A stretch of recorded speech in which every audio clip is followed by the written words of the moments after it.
کہ وہ تشریف لائیں اور اپنے بہترین نورانی وجدانی خطاب سے ہمارے قلوب و اذہان کو منور فرمائیں۔ نعرہ تکبیر! العلماء ورثۃ الانبیاء، میرے آقا کریم فرماتے ہیں کہ انبیاء کے وارث جو ہیں وہ علماء ہیں، تو علماء کا استقبال ایسے ڈھیلے ڈھالے نعرے سے نہ کرنا چاہیے، پرجوش انداز میں استقبالیہ نعرے کا جواب دیں۔ نعرہ تکبیر! نعرہ رسالہ! نعرہ تحقیق! نعرہ حیدری! تشریف میلاد النبی! سرکار کی آمد، دلدار کی آمد، منصار کی آمد، مکی کی آمد، مدنی کی آمد! نعرہ رسالہ! علماء اہل سنت!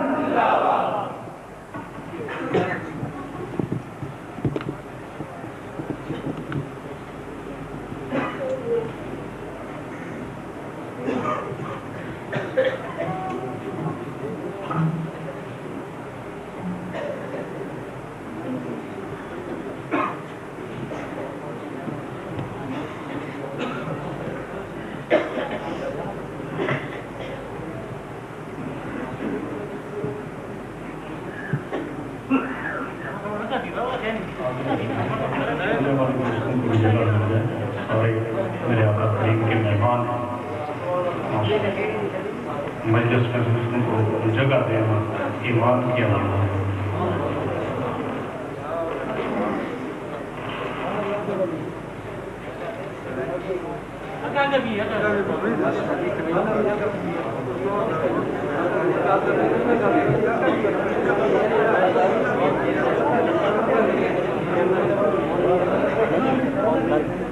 الحمدللہ الحمدللہ الذی زین النبیین بحبیبہ المصطفیٰ ومن علی المؤمنین بنبیہ المجتبی الصلاة والسلام علی رسولہ محمد خیر الورى وعلى آلہ المتعدمین بالتقوى اما بعد فاعوذ باللہ من الشیطان الرجیم بسم اللہ الرحمن الرحیم وَلَقَدْ آتَيْنَاكَ سَبْعًا مِنَ الْمَثَانِِ وَالْقُرْآنَ الْعَظِيمِ صدق اللہ العظیم۔ اللہم صلی علی سیدنا و مولانا محمد وعلی آلہ وصحبہ وبارک وسلم۔ الصلاۃ والسلام علیک یا رسول اللہ وعلی آلک وصحبہ یا حبیب اللہ۔ الصلاۃ والسلام علیک یا رسول اللہ وعلی آلک وصحبہ یا رحمۃ للعالمین۔ اللہ رب العزت کی مہربانی، اس کی توفیق سے اور اس کی حبیب پاک امام الانبیاء تاجدار انبیاء باعث تخلیق کائنات وجہ تخلیق کائنات اصل کائنات جان کائنات مصدر کائنات مبدأ کائنات حضرت محمد مصطفیٰ صلی اللہ علیہ وآلہ وسلم ناظرین پاک کے تصدق سے آج ہم تحریک منہاج القرآن تحصیل سوئی ضلع ڈیرہ بگٹی کے زیر اہتمام آپ کی اس عظیم خوبصورت مسجد کے اندر میلاد پاک کی اس مجلس میں حاضر ہے۔ میں شکر گزار ہوں محترم المقام آج کی ہماری تقریب کے مہمان خصوصی محترم پیکر اخلاص و محبت محمد طیب ضیاء صاحب، ناظم تنظیمات تحریک منہاج القرآن، محترم المقام پیکر سوز و گداز، آقا کریم علیہ السلام کی محبت میں ہمیں خوب گرمایا جنہوں نے محترم شکیل طاہر صاحب اور محترم المقام آج کی اس خوبصورت روحانی وجدانی اور پرکیف مجلس کی روحانی سرپرستی فرما رہے ہیں سید السادات فخر السادات سید العاشقین محب آل نبی محترم قبلہ سائی پیر سید غلام حسین بخاری مجددی زیدہ محترم، اور آج کی ہماری اس مجلس کی صدارت جو شخصیات فرما رہی ہے محترم المقام حضرت الحاج محمد عارف صاحب صدر تحریک منہاج القرآن سوئی، محترم المقام حضرت سید زبیر احمد شاہ صاحب زیدہ محترم، اور آج کی اس خوبصورت مجلس میں میرے دائیں بائیں جانب سامنے بڑے خوبصورت چہرے آقا کریم علیہ السلام کی محبت میں منور چہرے اہل علم کے اہل معرفت کے جلوہ گر ہیں، جن میں محترم جماعت اہل سنت کے صدر حضرت میر خان قاسمی صاحب، محترم المقام حضرت علامہ مولانا نسیم احمد حسینی صاحب، حضرت علامہ مولانا ارشد سعیدی صاحب، محترم المقام حافظ عبد الخالق صاحب، محترم دین محمد حسینی صاحب، محترم حافظ عبد الجبار صاحب، اور محترم الحاج محمد بخش صاحب، جناب عبد الکریم صاحب، اور محترم الحاج محمد عاشق صاحب، اور محمد نہال احمد حسینی صاحب، اور دیگر عشاق رسول صلی اللہ علیہ وآلہ وسلم اور محبان اہل بیت کا جمع غفیر مسجد حاضہ میں موجود ہے، جن میں بزرگ بھی ہیں، جوان بھی ہیں، بچے بھی ہیں، کثیر تعداد میں باہر بچے موجود ہیں۔ اللہ رب العزت اسی طرح ہمیں بھی اور ہماری نسلوں کو عشق رسول کے نغمے الاپنے کی توفیق عطا فرمائے۔ میں صد بار انتظامیہ مسجد اور منتظمین مجلس کو خراج تحسین پیش کرتا ہوں، جنہوں نے دن رات محنت کر دی آج کے گزرے دور کے اندر آقا کریم کی محبت میں اتنے لوگوں کو جمع کیا، اور ہم سب مل کر آقا کی محبت میں ان کا ذکر کر رہے ہیں۔ قرآن مجید برہان رشید سے آج کی اس مجلس کے لیے میں نے آیہ مقدسہ کے جو مبارک کلمات تلاوت کرنے کا شرف حاصل کیا۔ اللہ رب العزت نے ان کلمات میں دو باتوں کا ذکر کیا، اور میرے آقا کی ایک انوکھی شان کا ذکر کیا۔ ارشاد فرمایا وَلَقَدْ آتَيْنَاكَ سَبْعًا مِنَ الْمَثَانِي وَالْقُرْآنِ الْعَظِيمِ۔ اے محبوب صلی اللہ علیہ وآلہ وسلم، ہم نے آپ کو بار بار دہرائی جانے والے 7 آیات سبع مثانی یعنی ایک سورہ فاتحہ دی، والقرآن العظیم ایک عظمت والا قرآن بھی عطا فرمایا۔ بڑی لطیف بات ہے. ایک طرف اللہ رب العزت نے پورے قرآن کا ذکر کیا، ہم نے آپ کو قرآن دیا، اور ایک پیرائے میں سورہ فاتحہ کا الگ ذکر کیا، اور سورہ فاتحہ کو سب مثانی کا ٹائٹل دیا، سب مثانی کا ٹائٹل دے کر الگ ذکر کیا. اب جہاں پہ 113 سورتوں کا ذکر کر دیا والقرآن العظیم کہتے ہیں، تو فاتحہ بھی ان کا حصہ. سوال یہ پیدا ہوتا ہے کہ اللہ پاک نے فاتحہ کا ذکر الگ کیوں کیا اور پورے قرآن کا ذکر الگ کیوں کیا؟ فاتحہ بھی قرآن کا حصہ ہے، قرآن کی ایک سورت ہے. مولا جب قرآن العظیم کہہ دیا تو بات سمجھ میں آ گئی، لیکن سب مثانی کا ٹائٹل دے کر سورہ فاتحہ کو الگ کیوں بیان کیا؟ یہ بڑی عام بات سمجھنے والی ہے. اس کی کئی وجوہات ہیں جن میں سے کچھ میں آپ کے سامنے رکھنا چاہتا ہوں. پہلی بات یہ ہے، سب مثانی کہتے ہیں، سورہ فاتحہ کا ذکر الگ کیا اور پورے قرآن کا ذکر الگ کیا.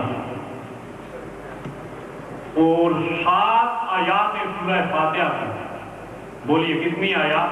7 آیات. اور پورے قرآن کی منزلیں کتنی ہیں؟ 7. اب بات سمجھ میں آ گئی. 7 آیات کا ذکر الگ کیا، 7 منزلوں کا ذکر الگ کیا. اشارہ یہ دیا فاتحہ میرے سارے کلام کا خلاصہ ہے. سورہ فاتحہ میرے سارے کلام کا خلاصہ ہے، سارے کلام کا اجمال ہے. اور 7 آیات کی تفصیل پورے قرآن کی 7 منزلیں ہیں. ہر آیت کی تفصیل، ہر آیت کی وضاحت، ہر آیت کی تفصیل قرآن کی ایک ایک منزل ہے. 7 آیات فاتحہ کی رکھی، 7 منزلوں میں تفصیل بیان کی. اب لوگوں کی طبیعتیں الگ الگ رہتی، رب کائنات سب کی طبیعتیں دیکھ کر اپنے کلام کو بیان کرتا ہے. کلام بے ربط نہیں ہے، کلام طبیعتوں سے ہٹ کے نہیں ہے. بعض کی طبیعتیں علم والی، ذوق والی، شوق والی ہوتی ہیں، وہ خلاصہ جاننا چاہتے ہیں بات کا، اور بعض اس کی ڈیٹیل میں جانا چاہتے ہیں، تفصیل میں جانا چاہتے ہیں، وضاحت میں جانا چاہتے ہیں. تو دونوں کے لیے قرآن میں پیغام دے دیا. جو خلاصہ چاہتا ہے، جو اجمال قرآن کا چاہتا ہے، وہ کیا کرے؟ فاتحہ کو پڑھ لے. اور جو تفصیل جاننا چاہتا ہے وہ پورے قرآن کو پڑھ لے. سارا قرآن میری شانوں کا، میری عظمتوں کا، میرے محبوب کی شانوں کا، میرے محبوب کی عظمتوں کا تفصیل بیان کر رہا ہے. اور فاتحہ سب شانوں کا خلاصہ. اب قرآن ہے کیا؟ قرآن اللہ کا کلام ہے. کیا ہے؟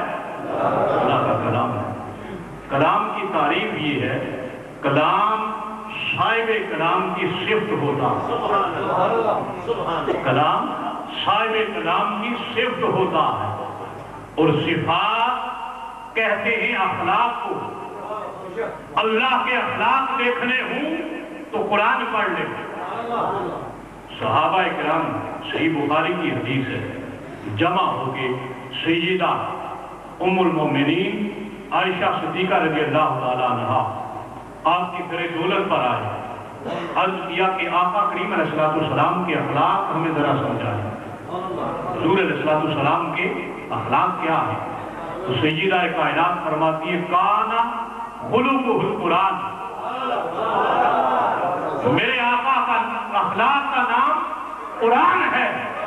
مولا ایک طرف کلام، صاحب کلام کی صرف تیرے اخلاق کا نام ہے، تیرا کلام ادھر ام المومنین سیدہ کہتی ہے یہ کلام تاجدار کائنات کے اخلاق کا نام ہے، ہم کیسے پہچانے کہ تیرے اخلاق کا نام ہے یا مصطفیٰ کے اخلاق کا نام ہے؟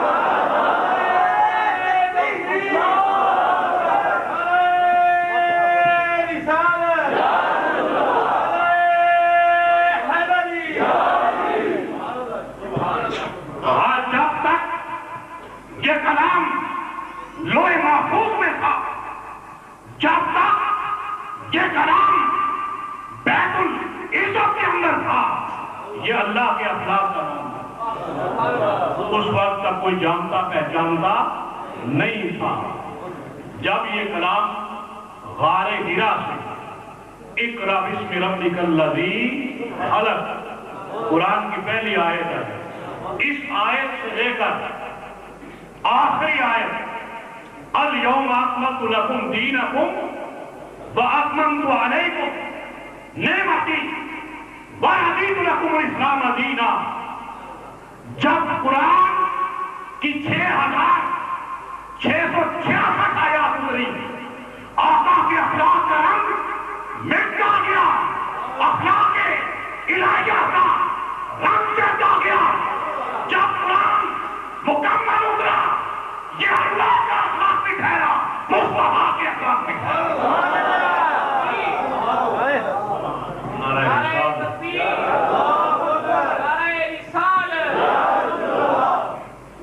اب بات سمجھے، کلام دو اعتبار سے، ایک اللہ کا اخلاق ہے، ایک مصطفیٰ کریم کا اخلاق ہے۔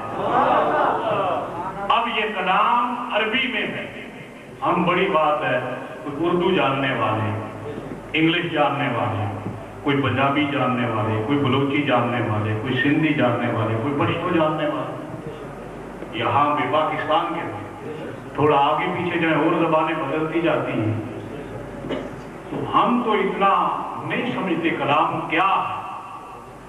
علماء 2 سال 4 سال 10 سال پڑھتے ہیں، اس کے بعد سمجھتے ہیں کلام میں یہ لکھا، کلام یہ کہتا ہے، حقوق بیان کرتا ہے، فرائض بیان کرتا ہے، انسانی عظمت بیان کرتا ہے، انسان کی شان بیان کرتا ہے، مومن کی عظمت بیان کرتا ہے، محبت کا درس دیتا ہے، اخوت بھائی چارے کا درس دیتا ہے، امن کا درس دیتا ہے، بدامنی مٹانے کی بات کرتا ہے، قتل و غارت کی اجازت نہیں دیتا، ظلم کی اجازت نہیں دیتا، کسی کا حق مارنے کی اجازت نہیں دیتا۔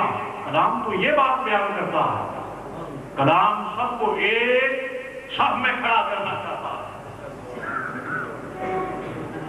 نعرہ تکبیر، نعرہ رسالت، نعرہ حیدری، اسلام ہے غلام ہے، رسول غلام ہے، اسلام یہ رسول میں بہت ہی قبول ہے، عشق مصطفیٰ زندگی مدعو ہے۔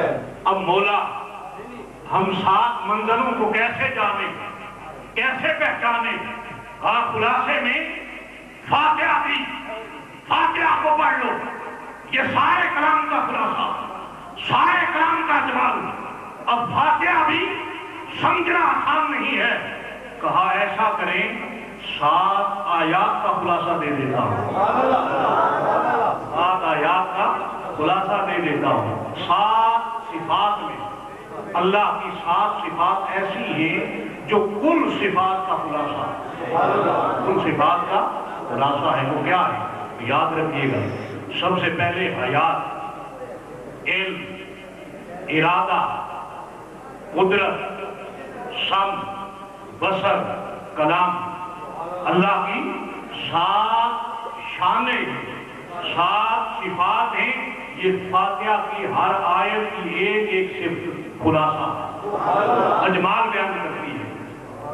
چلو یہ 7 صفات بھی ہوئی، لیکن یہ کس کی ہے؟ اللہ کی۔ اللہ کی صفات سمجھنا کون سا آسان ہے؟ کوئی نقش بندی ہوگا وہ کہے گا میں نے اس میں ذات کا ذکر کیا ہے، میں نے نفی اسبات کا ذکر کیا ہے۔ کوئی قادری ہوگا وہ کہے گا میں نے جبروتی، لاہوتی، ملاکوتی اذکار کیے، یہ ساری چیزیں اہل تصوف بیان کریں گے، لیکن عام آدمی ان باتوں تک نہیں پہنچتا۔ تو مولا تیری صفات، تیری ذات دیکھنے سے پاک ہے، محسوسات سے ماورا ہے، چھونے سے پاک ہے۔ تیری ذات کو دیکھا نہیں جا سکتا، سوچ میں نہیں لایا جا سکتا، علم میں مقید نہیں کیا جا سکتا۔ تو تیری ذات کے خلاصے کو کون جانے؟ ہم بیکرے محسوس ہیں، ہم اس کائنات میں رہنے والے ہیں، ہم تمثیلی ہیں، ہم مثالوں سے سمجھتے ہیں۔ ہم چاہتے ہیں جسے جانے، جسے پہچانے، اسے دیکھیں، اسے محسوس بھی کریں، اسے چھو بھی سکیں، اس کا جلوہ بھی کریں، اس کا دیدار بھی کریں۔ ایسا کرتے ہیں میں 7 صفات کا خلاصہ، 7 آیات کا خلاصہ، 7 منزلوں کا خلاصہ نکال کے بہتر محسوس محمد مصطفیٰ میں عطا کر دیتا۔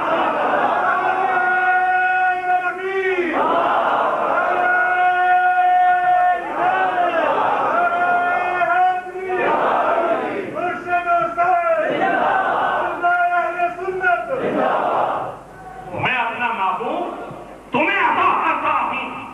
اب محبوب کی شان بلند عرفہ والا ابو بکر کو تاجدار کائنات نے کہہ دیا، ابو بکر صبح و شام میرے ساتھ رہتے ہو، دن رات میرے ساتھ رہتے ہو، صفا میں آدم میں میرے ساتھ رہتے ہو۔ یاد رکھنا میری حقیقت کو میرے خدا کے سوا کوئی جانتا، میرے خدا کے سوا کوئی نہیں جان سکتا۔ بولا اب تیرے محبوب کو کیسے جانے؟ تیرے محبوب کی شان ہے اتنی بلند، ہم کیسے جانیں؟ ہم گناہگار، ہم سیاہکار، ہمارے عمل نہیں ہے، ہمارا کردار نہیں، ہمارے پلے میں علم نہیں ہے، تقویٰ طاعت نہیں۔ ایسا کرتے ہیں میں اپنی 7 صفات کا خلاصہ نکال کے محبوب کی 7 صفات تمہیں عطا کر دیتا ہوں۔ محبوب کی 7 صفات تمہیں دیتا ہوں۔ محبوب کے اندر 7 صفات رکھی جو کل صفات کا خلاصہ تھا، اجمال تھا۔ سب سے پہلے رکھا طبیعت، نفس، روح، قلب، سر، خفی، اخفا۔ یہ 7 صفات محبوب کو عطا کی جو کل صفات کا خلاصہ، کل صفات کا خلاصہ ہے۔ یوں سمجھ لیں اللہ کی 7 صفات کا خلاصہ محبوب کو عطا کر کے ہمیں عطا فرمایا۔ سمجھے میری بات؟ اب 7 صفات کس کی ہیں؟ آقا کریم علیہ السلام کی۔ اب آقا کی صفات بلند و بالا ہر بندہ نہیں سمجھ پاتا۔ ہاں میں ایسا کرتا ہوں ہر بندہ میرا بھی فیض لے سکے، میرے محبوب کا بھی فیض لے سکے، میری صفات کا فیض بھی لے سکے، میرے محبوب کی صفات کا فیض لے سکے۔ میں انسانی بشری پیکر کی تشکیل کے مراحل بھی 7 میں عطا کرتا ہوں۔ انسان کو 7 مراحل میں بنایا۔ پیکر بشری آدم کو دیکھی، آدم کی جب تخلیق کی تو قرآن خود بیان کرتا، اللہ رب العزت نے 7 مراحل میں بنایا، 7 اجزاء سے بنایا۔ قرآن نے بیان کیا وَهُوَ الَّذِي خَلَقَ مِنَ الْمَاءِ بَشَرًا، آدم کو سب سے پہلے پانی سے بنایا، پھر فرمایا وَهُوَ الَّذِي خَلَقَكُم مِّن تُرَابٍ، آدم کو مٹی سے بنایا، پانی کے بعد مٹی کو ملایا۔ اب پانی جنت کا، مٹی بھی الفا و آگا۔ پانی جب مٹی میں جائے، پانی میں مٹی دھل جاتی ہے، مٹی کا اصل ختم ہو جاتا ہے، پانی کا اصل غالب آ جاتا ہے، اور بشریت آدم کے لیے جب مٹی کو دھویا، مٹی کا اصل ظاہر ہو گیا، پانی غالب آ گیا۔ پھر تیسرا مرحلہ بیان کیا، فرمایا من الطین خلقناہم من الطین، آدم کو تین سے بنایا، گارے سے بنایا، پھر کہا تینی لازم سے بنایا، چمکدار گارے سے بنایا۔ جب مٹی کو پانی میں گوندا دھویا گیا، چمکدار گارا بنا، مٹی کا حائل ہو گیا۔ پھر کہا اس گارے سے پھر چمکنے والا گارا بنایا، پھر کہا من صلصال من حمأ مسنون، گلی سڑی ہوئی مٹی سے کیچڑی سے بنایا۔ پھر کہا خلق الانسان من صلصال کالفخار، فخار سے بنایا۔ پھر کہا آدم کو نار سے بنایا، وخلق الجان من مارج من نار، آگ بھی رکھی، پانی بھی رکھا، مٹی بھی رکھی، ہوا بھی رکھی، گارا بھی رکھا، چمکدار گارا بھی رکھا، چمکنے والا گارا بھی رکھا۔ اب توجہ کیجیے گا کتنے مراحل سے گزارا، 7 مراحل سے۔ اب جس طبیعت پر جس شے کا غلبہ ہوتا ہے، انسان کی طبیعت مزاج اس کے مطابق ہوتا ہے۔ بعض طبیعتوں پہ پانی کا غلبہ ہوتا ہے، اجزاء ساتھ ہی ہوتے ہیں لیکن پانی کا غلبہ ہوتا ہے۔ جب پانی کا غلبہ ہو تو طبیعت کیسی ہوتی ہے؟ کبھی ادھر بہ جاتی ہے، کبھی ادھر بہ جاتی ہے۔ وہ طبیعت مستقل مزاج نہیں ہوتے۔ بعض لوگ اس کی محبت میں گرفتار ہو گیا، کبھی اس کی محبت میں، جو سامنے آیا اس کا ہو گیا۔ ایسی طبیعتیں ہوتی ہیں نہیں ہوتی؟ ان کی طبیعت پہ پانی کا غلبہ ہے۔ بعض کی طبیعت پہ مٹی کا غلبہ ہوتا ہے۔ مٹی کا کام ہے نیچے گرنا، پستی کی طرف جانا، مٹ جانا۔ جس کی طبیعت پر مٹی کا غلبہ آ جائے وہ مٹ جاتا ہے، اسے ادھر بٹھائے، ادھر بٹھائے، وہاں بٹھائے، فرق نہیں پڑتا، اس نے اپنی ہستی کو مٹا دیا ہوگا۔ صوفی بھی یہی کام کرتا ہے، طبیعتوں سے انا مٹاتا ہے، خواہشات مٹاتا ہے، تاکہ بندہ جس میں بھی بیٹھے اس میں مل جل جائے۔ اسی طرح بعض کی طبیعتیں گارے کی ہوتی ہیں، گارے کا غلبہ ہوتا ہے، وہ چمٹ جاتے ہیں، وہ چمٹ جاتے ہیں، جان نہیں چھوڑتے۔ بات ماننے والی ہو یا نہ ہو منوا کے چھوڑتے ہیں۔ ایسی طبیعتیں بھی ہوتی ہیں بات۔ اور بعض طبیعتیں چمکدار گارے سے ہوتی ہیں، انہیں جو ملے مسکراتے ہیں، وہ حسن تقسیم کرتے ہیں، اخلاق تقسیم کرتے ہیں، حسن اخلاق کے پیکر بن جاتے ہیں۔ یہ کیا ہے؟ چمکدار گارے کا غلبہ ہوا، طبیعت اس نے آواز سے بڑھ، اس نے اخلاق سے سمجھ جاتی۔ یہ ساری طبیعتیں اللہ مراحل میں بناتا ہے، لیکن جس شے کا غلبہ ہو جائے طبیعت ایسی ہو جاتی ہے۔ اب یہ تو طبیعتیں ہیں سب کی۔ جب آدم 7 مراحل سے گزرے پھر کیا کہا؟ وَنَفَخْتُ فِيهِ مِن رُوحِي، آدم کے اندر میں نے اپنی روح پھونکی۔ کیا کیا؟ روح پھونکی۔ اب حکم ہوا سارے ملائکہ سجدہ کریں آدم کو۔ امر خدا تھا، سارے ملائکہ سجدے میں گر گئے۔ ابلیس کھڑا رہا۔ ابلیس سے پوچھا اللہ رب العزت نے، تو نے سجدہ کیوں نہیں کیا؟ علم تو اللہ کو تھا کہ اس نے سجدہ کیوں نہیں کیا، وہ سارا علم جاننے والی ذات ہے، لیکن بارگاہ خدا کا حصول ضابطہ یہ ہے کہ کل قیامت تک ابلیس یہ نہ کہتا پھرے مجھے صفائی کا موقع ہی نہیں دیا۔ کہا میری بارگاہ میں آ اپنے دلائل پہ، یہ پاکستانی عدالت نہیں جس کو چاہا سن لیا، جس کا چاہا کیس خارج کر دیا، یہ خدا کی بارگاہ کا کیس تھا۔ کہا میری بارگاہ کا نافرمان ہے، مجھے سجدہ نہیں کیا، آپ نے دلائل دے، اپنی وضاحت بیان کر، پھر تیرے بارے میں فیصلہ کروں گا۔ کدھر جاتا؟ دلائل حصے دیے قرآن پڑھے آپ. اب وقت کم ہے، میں زیادہ تفصیل میں نہیں جاتا، اشارے کنارے میں سمجھاتا ہوں. قرآن کے اندر جب ابلیس نے دلائل دیے وہ مبنی برحق تھے، سارے مبنی برحق تھی. یہ آگ سے بنا ہے، یہ پانی سے بنا ہے، یہ ہوا سے بنا ہے، یہ مٹی سے بنا ہے، گارے سے بنا ہے، ٹھیکری والے گارے سے بنا ہے، یہ بجنے والے گارے سے بنا ہے، چمکدار گارے سے بنا ہے. سب کچھ کہا میں آگ سے بنا ہوں، میں اس سے افضل ہوں. یہ سب کچھ تھا لیکن نگاہ اس کی بننے پر گئی، نگاہ اس کی بننے پر گئی. اس سے بنا، اس سے بنا. اب کیا اکیلے ابلیس دیکھ رہا تھا یا سارے ملائکہ بنتے وقت دیکھا؟ سب نے دیکھا. ان کی نگاہ بننے پر نہیں گئی، ان کی نگاہ روح خدا پر گئی.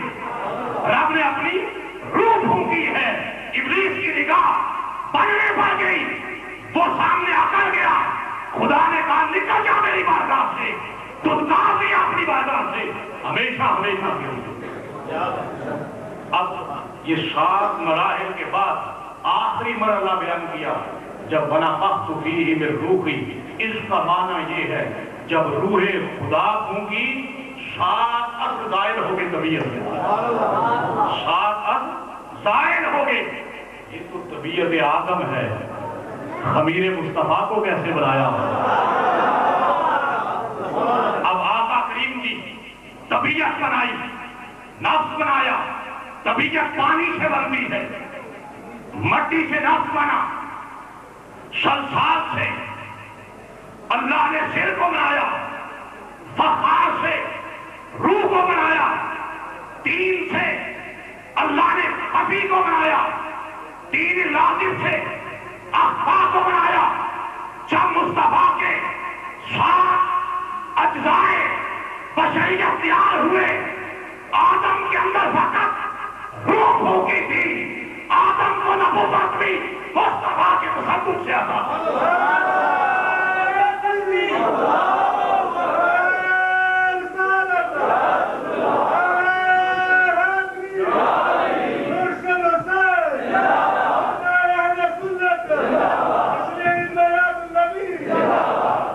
سمجھ آ رہی ہے نا؟ میں اور آسان کروں گا آگے چلتے چلتے، مزید آسانی کی طرف چلے گیا. جتنی توجہ سے سنیں گے اتنی آسان ہوتی جائے گی. اب 7 اجزاء میں پیکر مصطفی کو بنایا. آقا کو جب بنایا پانی بھی تھا، مٹی بھی تھی، گارا بھی تھا، تین لازم، سلسال، فخار، خمع مسرور، سب کچھ تھا. لیکن 7 مراحل پہ 7 صفات کا رنگ چڑھایا. اب 7 صفات پہ اپنی 7 صفات کا رنگ چڑھایا، پھر اپنی 7 صفات پہ فاتحہ کی 7 آیات کا رنگ چڑھایا، پھر فاتحہ پہ سابع مسانی کا رنگ چڑھایا، پھر سابع مسانی پہ قرآن العظیم 7 منظروں کا رنگ چڑھایا.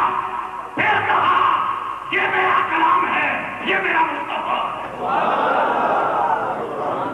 کسی نے کیا خوب کہا تھا کہ میری جند بھی تم، میری جان بھی تم، میری جند بھی تم، میری جان بھی تم، میرا عشق بھی تم، میرا یار بھی تم، میرا سوچ بھی تم، میرا سانس بھی تم، کل نبیاں کا نالے سلطان بھی تم، نالے عرش کا مہمان بھی تم. اور میں کہوں کہ حضور شیخ الاسلام کہا کرتے ہیں نالے میرا سب مسانی بھی تم، میرا قرآن بھی تم،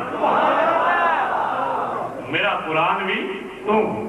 بھئی ہم نے تو قرآن نازل ہوتے نہیں دیکھا، ہم نے تو کلام الہی سنا نہیں ہے، جبریل کو آتے نہیں دیکھا، تو کیسے پتا چلا یہ کلام الہی ہے؟ مصطفیٰ نے کہا یہ کلام الہی ہے، ہم نے مان لیا. اعتماد مصطفیٰ کا نام کلام الہی، زبان مصطفیٰ پہ اعتماد کا نام عقیدہ ہے. تو ایک بنا تو عقیدہ یہ ہوا جو مصطفیٰ کہتے جائیں وہ ہوگا. وہ ہوتا گیا۔ فیض ہم کیسے دیں؟ سوال یہ پیدا ہوتا ہے۔ یہ تو ہے اللہ کی بارگاہ کی سات صفات کا رنگ، آقا کریم کی سات صفات کا رنگ۔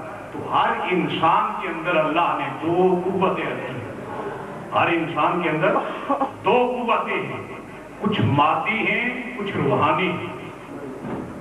اب انسان کے اندر اللہ نے 7 نفوس رکھے جن کا ذکر قرآن نے بیان کیا ہے۔ 7 نفوس رکھے، نفس امارہ انسان میں رکھا، نفس لوامہ انسان میں رکھا، نفس ملہمہ انسان میں رکھا، نفس مطمئنہ انسان میں رکھا، نفس راضیہ انسان میں رکھا، نفس مرضیہ انسان میں رکھا، نفس صافیہ انسان میں رکھا۔ 7 نفوس مصطفیٰ کو بھی عطا کیے، 7 ہر امتی کو عطا فرمائے۔ اب جو نفوس کو پاک کرنا چاہے، جتنا پاک کرتا جائے گا اتنا مصطفیٰ کریم کا فیض پاتا جائے گا۔ پاک کرنے کا طریق کیا ہے؟ ایک طریق ہے نفوس کو ڈائریکٹ اور وظائف کے ذریعے پاک کیا جائے، اور ایک طریق ہے نفوس کو پاک کرنے کا اسی انسانی جسم کے اندر، اسی باطن کے اندر 7 روحانی لطائف رکھی، 7 روحانی قوتیں رکھی، ان کو طاقت دی جائے، ان کو خوراک دی جائے۔ جب وہ پروان کرے نفوس زیر ہوتا جائے گا، پھر نفس لطافت کی طرف جائے گی، صفائی کی طرف جائے گی، اجڑا پن آئے گا۔ چوں چوں اس کے لطائف اجڑے پن میں جائیں گے، جلوہ مصطفیٰ ہوتا جائے گا۔ اب 7 لطائف رکھے، لطیفہ قلب رکھا، لطیفہ روح رکھا، لطیفہ سر رکھا، لطیفہ نفس رکھا، لطیفہ خفی رکھا، لطیفہ اخفا رکھا، لطیفہ سلطان الاذکار رکھا۔ 7 لطائف اس جسم میں رکھے، اس سینے میں رکھے، 7 نفوس اس سینے میں رکھے، جو نفوس سے چھٹکارا پاتا جائے۔ نفس امارہ کی طبیعت کیا ہے؟ برائی کرنا، ظلم کرنا، قتل و غارت کرنا، جھگڑا کرنا، فتنہ پیدا کرنا۔ یہ کس نفس کا؟ نفس ہمارا بدقسمتی ہمارے ملک پاکستان میں اس وقت اکثریت نفس ہمارا میں گرفتار ہے۔ قتل و غارت کا بازار گرم ہے، ظلم، زیادتی، انسانی جان کا دشمن ہے، خون کا دشمن ہے۔ اس کا طریق میرے محبوب کریم علیہ السلام نے عطا فرما دیا کہ اس سے جان چھڑانا چاہتے ہو تو ادھر آؤ، اپنے لطیفہ قلب کو طاقت دو، دل کو طاقت دو۔ کس سے؟ نفی اسباب سے، ذکر سے، لا الہ الا اللہ سے، اللہ سے، اللہ سے، الا اللہ سے۔ یہ اولاد وظائف مسلسل پڑھیں، مسلسل مجالس میں شرکت کریں، اذکار کریں، عبادت کریں، بندگی میں رہیں، خوبوں میں رہیں، درود پاک کا وظیفہ کریں۔ اللہ نفس امارہ سے خلاصی عطا کرے گا، نفس لوامہ میں آ جائے گا۔ نفس لوامہ میں کیا ہوگا؟ نفس لوامہ میں طبیعت نیکی کی طرف جاتی ہے۔ اب کتنی دنیا ہوگی سوئی میں، کتنے لوگ ہوں گے سوئی میں، لیکن چن چن کے اللہ نے اپنے گھر میں لوگ لائے۔ یہ ہے نفس لوامہ والے، باہر قتل و غارت کرنے والے، نفس امارہ والے، وہ ظلم چاہتے ہیں، قتل و غارت چاہتے ہیں۔ آج سارے جمع ہو کے یہ میسیج دے رہے ہیں کہ لوگوں، ہم امن کے دائی ہیں، امن جانے والے ہیں، امن پھیرانے والے ہیں، ہم محبت والے ہیں، ہم نفس لوامہ اور ملہمہ والے ہیں۔ اگر برائی ہو بھی جائے تو فوراً توبہ کی طرف آ جاتے ہیں، اور برائی ہو تو ملال ہوتا ہے، دل میں نفرت پیدا ہوتی ہے، اور نیکی کر کے خوش ہوتا ہے۔ ادھر دیکھوں تب بھی مسکراتے ہیں، ادھر دیکھیں تب بھی مسکراتے، ادھر دیکھیں تب بھی مسکراتے۔ یہ کیوں ہے؟ نیکی کر رہے ہیں، اچھے کام میں خوش ہے طبیعت ہے، روح طاقت میں جا رہی ہے، دل کو خوراک مل رہی ہے، لطیفہ خفی اخفا کو خوراک مل رہی ہے۔ تو جوں جوں یہ خوراک ملتی جاتی ہے، ان لطائف کا کانٹیکٹ برگاہ رسالت ماب سے ہو جاتا ہے. پھر ایک وقت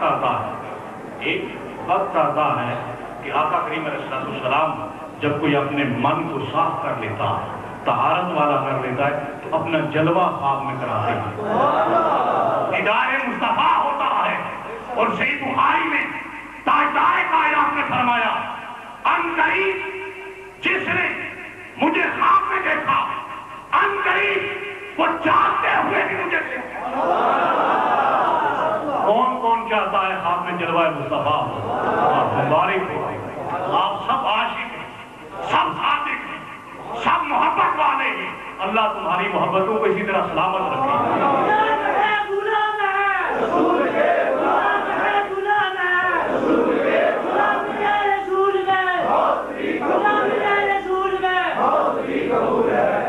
آج سے یہ نسخہ لے کے جائیں کہ ہم نے برائی کی طرف نہیں جانا، نفرت کی طرف نہیں جانا، حسد کی طرف نہیں جانا، کینے کی طرف نہیں جانا، فتنے کی طرف نہیں جانا، جھگڑے میں نہیں جانا.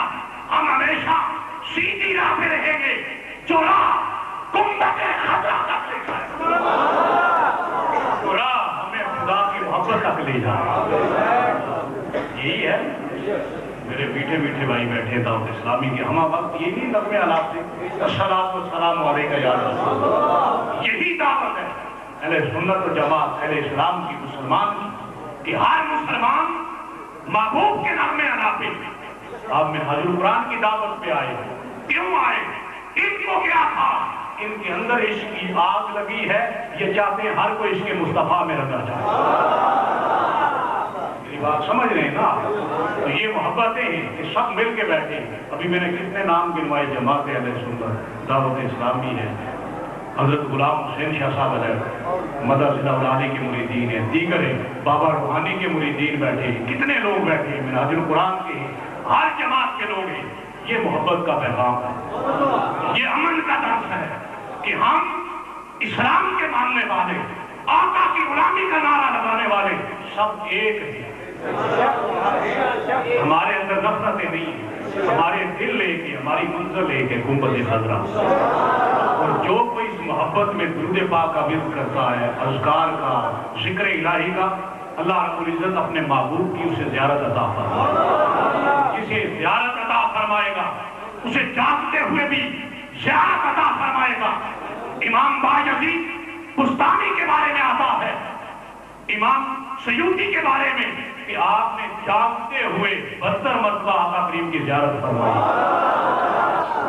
اور شیخ عبدالحق محدث دہلوی بیان کرتے ہیں کہ میں جب نماز میں التحیات للہ والصلوات والطیبات کے بعد السلام علیکم ایھا النبی ورحمۃ اللہ وبرکاتہ پہ آتا ہوں، توقف کرتا ہوں، رک جاتا ہوں. جب تک آقا جواب نہیں دیتے آگے نہیں بڑھتا.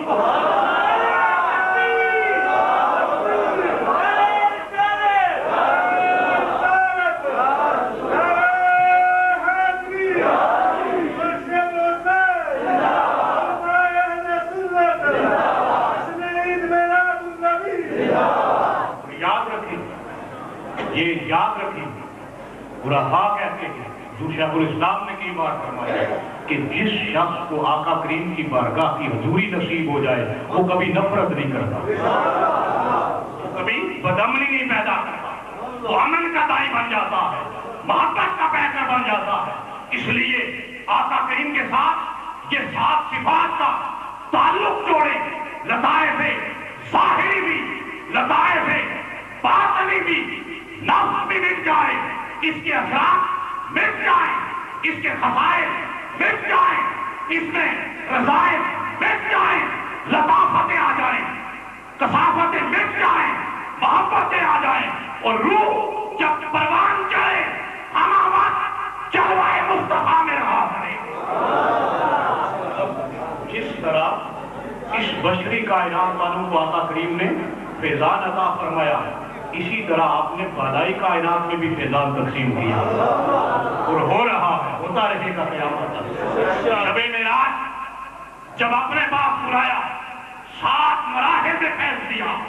محبوب 7 بار فیض عطا کرتا ہوں، 7 ساتھ حجابات ہٹا کے اپنی قربت میں لا کے ایسا فیض عطا کروں گا قیامت تک امت مستفید ہوگی. میرا فیض بھی لیتی رہے, تیرا فیض بھی لیتی رہے. وہ 7 مراحل میں کون سا فیض دیا؟ قرآن نے خود بیان کیا. پہلا مرحلہ آیا ثم دنا, قریب کیا. پھر دوسرا مرحلہ آیا فتدلی. تیسرا مرحلہ آیا فکان قاب قوسین. چوتھا مرحلہ آیا او ادنی. پردے اٹھ گئے, حجاب ہٹ گئے, آمنے سامنے ذات باری کے سامنے جلوائے مصطفیٰ ہے, ادھر جلوائے خدا.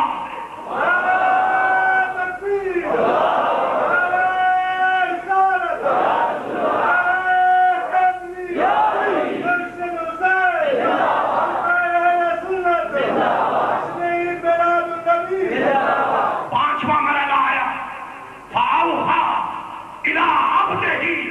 کلام کر دیا. کیا کلام کیا؟ یا محبوب جانتا ہے یا محب جانتا ہے. چھٹا مرحلہ آیا ما کذب الفؤاد ما رأى. ساتواں مرحلہ آیا وَلَقَدْ رَآهُ نَضْرَةً أُخْرَىٰ.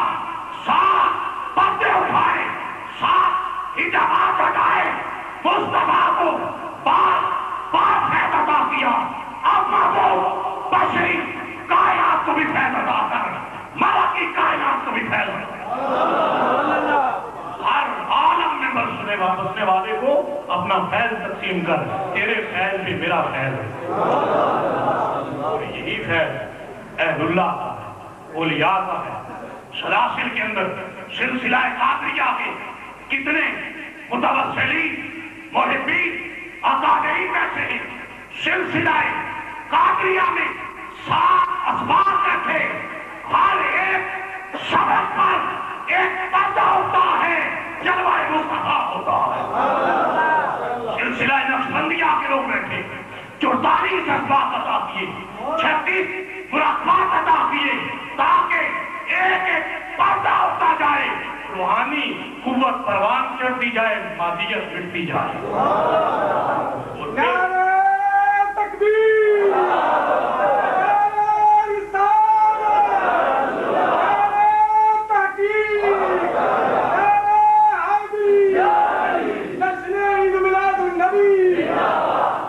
اب مجھے وقت اجازت نہیں دے رہا, نہیں تو آج 7